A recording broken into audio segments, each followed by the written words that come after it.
Welcome to Studio Time, and today we're going to discuss another theme for the Alita movie that is out right now. And this theme is related to initially the bad guy for the movie called Growishka. I'm sure you've seen him in the trailers. This is really big looking dude with all his claws and everything. But eventually throughout the film, we get to meet him first, but then throughout the film, it becomes a theme that is for a bunch of different bad characters, and eventually it's going to land with the guy who is controlling all these bad characters. That's all I'm going to say before I get slapped on the wrist again for giving too much away. So this is the theme for the bad guy, bad guys, and I've been playing around with this a lot, what I wanted to do. And you know what eventually became my inspiration? It's actually Scriabin, who is a fantastic composer, but a very gifted piano player. Let me grab my laptop. I just want to know what track I'm referring to. It's completely not the same what I did, but it has something to it which is very dark and very good. Let's see, Scriabin, and let's see. Sorry, this takes a while. We potentially might want to scroll forward.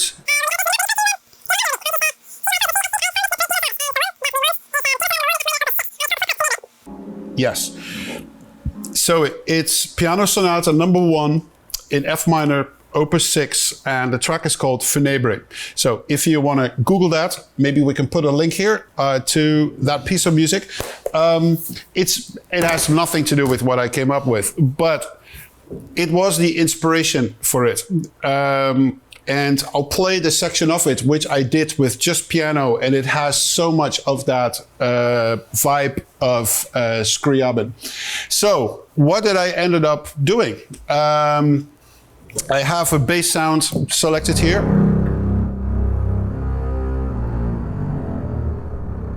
Okay, here we go. So it's a very slow moving theme, and it constantly goes back and forth between minor and major. Let me talk a little bit about that. Not necessarily about the theory of minor and major. It doesn't mean anything. For me, at least, it's just a really great way of switching emotions within a piece of music. But what's interesting, what I wanted to point at, is that I've been playing with this concept of minor and major consistently since 2010 or 9. And this brings me to the point where most composers have not only a unique style in which they work, but they also have a couple of signature tracks that, you know, sound familiar over and over and over again when you listen to them. So for instance, if we talk about the great John Williams, the Star Wars theme for me is somewhat in the same ballpark as, for instance, the Indiana Jones theme. It's very uplifting. It has a certain style, the way that the theme moves, the way that the harmony moves.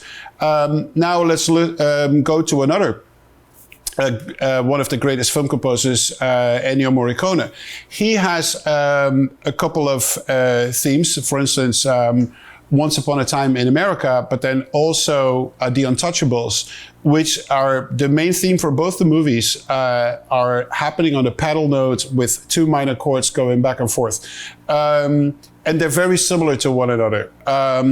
Another theme of Ennio Morricone is, it's called blah, blah, blah, blah, blah theme. I'm blanking on the name. But we can let that up too on the laptop while we're here and while we're hanging out and we're all having fun together. Theme of Deborah. There we go. Also, Once Upon a Time in America. So that has a similar quality too. La da da da. While we're hanging on the bass line. Let's go to the great Hans Zimmer. A good friend and a super amazing mentor to me, and I learned so much from him.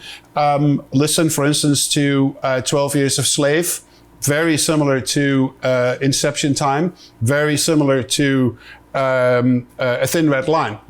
So, is this a bad thing? No, not at all.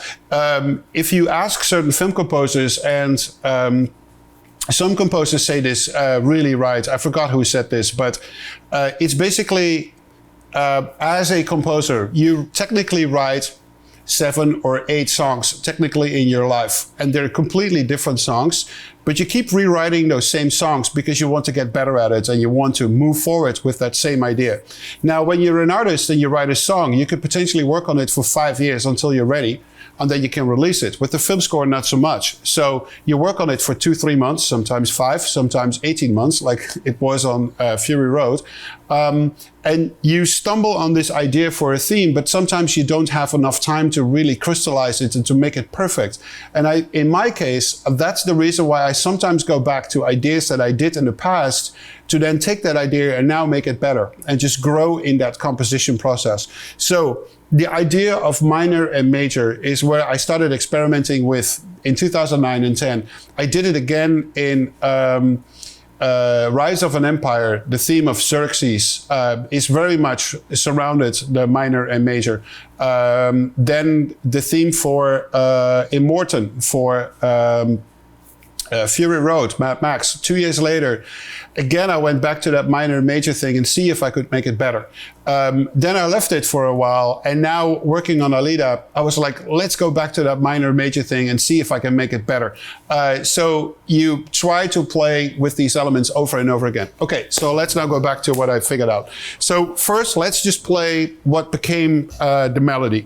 And I'm playing this in the basis because that's where we hear the melody at first, before it moves on to like the strings, the cello, the violas, the violins, and eventually the choir when it gets like really, really epic and really big. So let me play you what I came up with.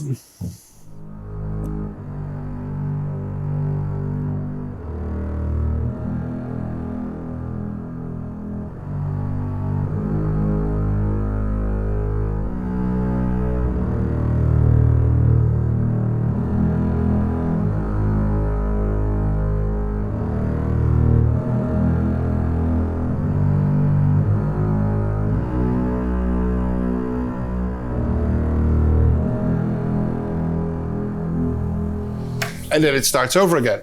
So what's interesting, when you play it just like that, it doesn't make any sense, does it? And I'm not blaming you. It just seems like a random bunch of notes. But when you hear it over and over and over and over again, it actually starts to really talk to you and it starts to speak to you. And I had the hardest time convincing my assistants that I was onto something. And they were like, no. It's like, it sounds so random. And then on Friday night, they left for the weekend. And I was like, man, I'm just going to spend some really serious time on this. And then by the time it was Monday morning, I was up straight for 2 days. They came in and they really liked what they heard. So I'll play you the whole thing later. Let's just go now to the section, which is actually the very end of it. I'm now going to a piano reiteration of that theme. And I want to play that first because that is so close in feeling to what Scriabin did with Funebre. I would really like you to look for that track. If we can't, just we'll put a link here. And you can listen to it, and it has that dark feeling. So let me play you what I did with the piano. I actually did a lot of sound design on the piano, so I'm actually moving up to where the piano tracks now live, and it's all like processed and treated. We'll get to that in a little bit, but let's just play this thing.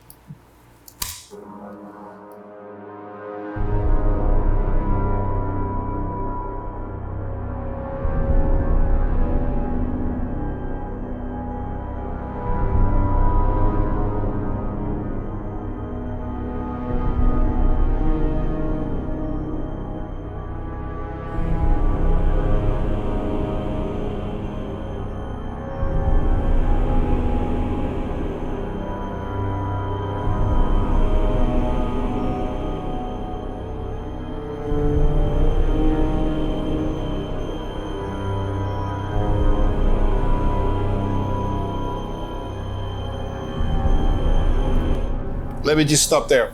So it's a really creepy vibe, isn't it? So if we now solo just the piano resamples and samples, these are the four that comprise that really weird piano sound. So let's play it one more time.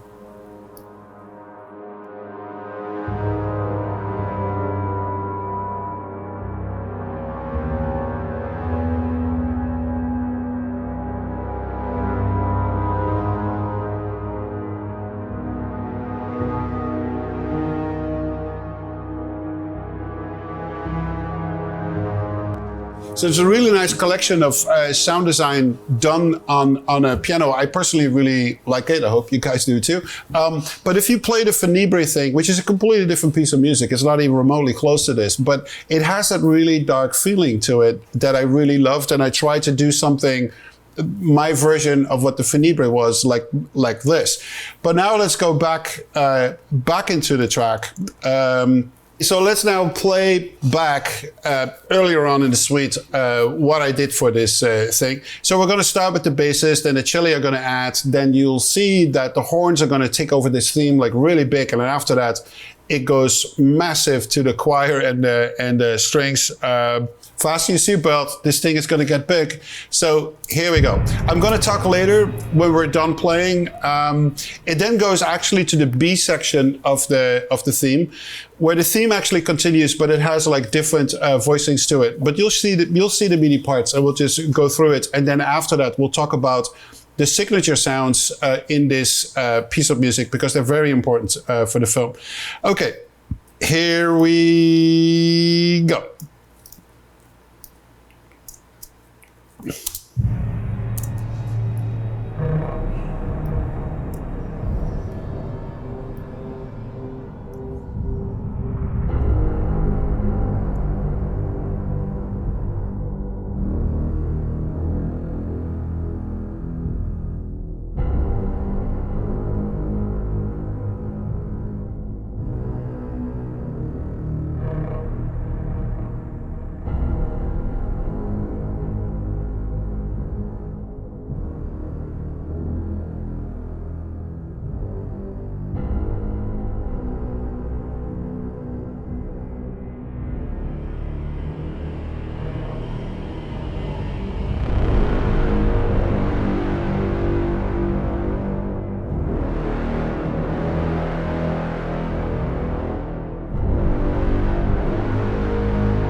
So that's the theme. It starts on the bassist, and it gets really big and really big and really big over time with the big choir string. I soloed also for you, not soloed, I showed you the lines and octaves and the string. I showed you the brass. And here we're looking at the brass and the strings at the same time, where it's the B part of the theme, but it's very closely related to the original statement. Okay, but you're hearing a lot more here than just the orchestra. So let's just focus on that for a second, because what is a very important signature sound, and here they are, it's all these puppies. And these are some really beautiful analog synths that we see here in this room. Well, technically, not really analog. It's like a couple of digital ones there. So the first one I'd like to point out is the Mirage. The Mirage is one of the first samplers that came available to normal human beings like ourselves somewhere in the early 80s. I did a tutorial on that, samplers from the 80s, or samplers something in season 2, if you want to see the Mirage in action, and also me scratching my head with the manual how to get something out of it. It's not an easy box to program. The other sounds are primarily derived from the Yamaha EXR5, which I also featured in Yamaha synthesizers something. You might want to look for that as well in season 2.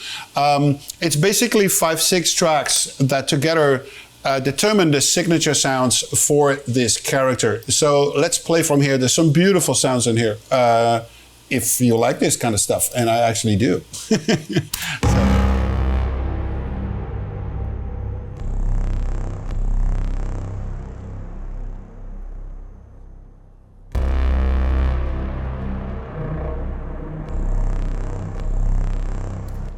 That sound is insane, isn't it? The doo, doo, that's the Mirage. And then that other sound that we use throughout the score like so many times. There's a whoop, whoop. It's such a great sound. Here we go. Absolutely beautiful. And that together with the EXR5, the attack note. Here we go.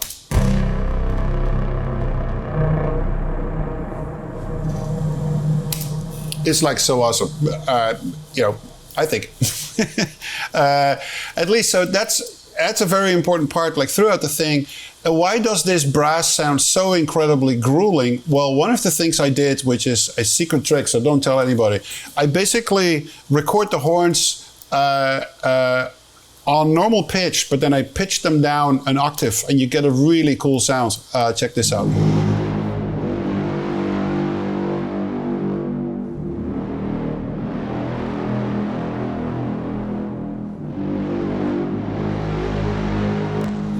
I mean, how great is that?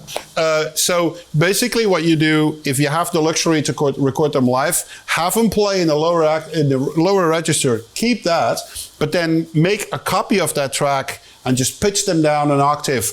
And the more terrible the pitch shifter is that you use, the better the results, as it is right here. So I'm actually using the pitch shift of the Cubase track info, and I already confirmed it, so it's already part of the track.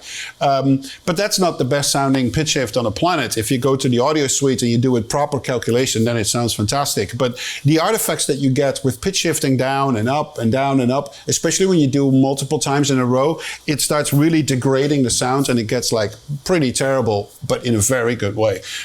So that's the thing right there. Obviously, there's a lot of drums in here that make the really big hits. I don't necessarily really need to focus on that at this point. We've covered drums like more than enough, but I do want to have you a little bit of pleasure when it really hits, because it sounds so good. Here we go.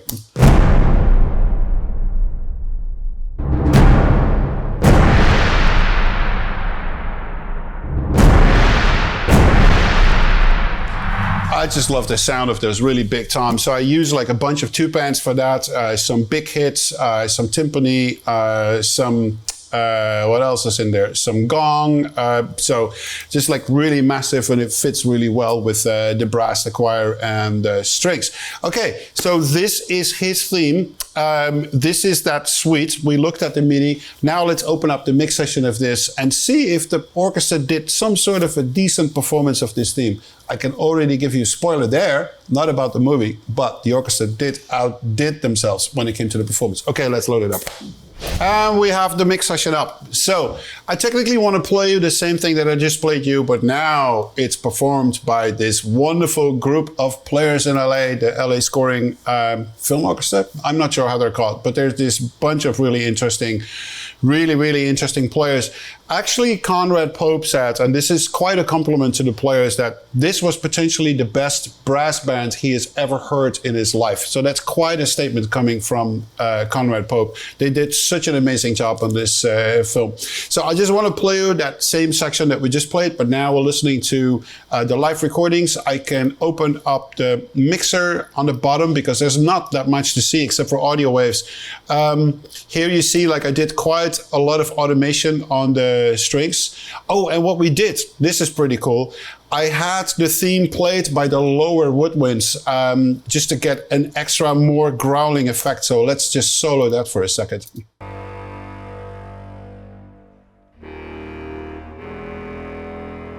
So it's a really cool growling sound that goes great together with the strings and the lower brass. Anyway, let me play you that same section that we just played.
There you have it. So the reason why I kept playing at the very end, I know we listened to the piano bit before, but it's so nice to hear it with the live musicians. And then we get to the part where the cello now continues the melody, and it just really feels like such a nice adagio feeling right there. Even though the melody is so dark in its nature when I played it on the basses, and it felt so random.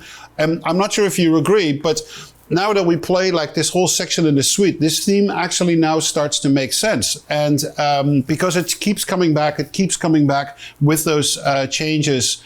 And it really works in the film. So every time you hear like, rom, rom, rom, rom, it's like, it's so recognizable that every time it's bubbling under, even quiet under conversations and stuff, it's clear that we're talking about this guy, this group of guys, and eventually the guy who leads them all. So I hope you liked this episode, and it was fun for me. I hope it was fun for you, and I hope to see you next time. Thank you very much.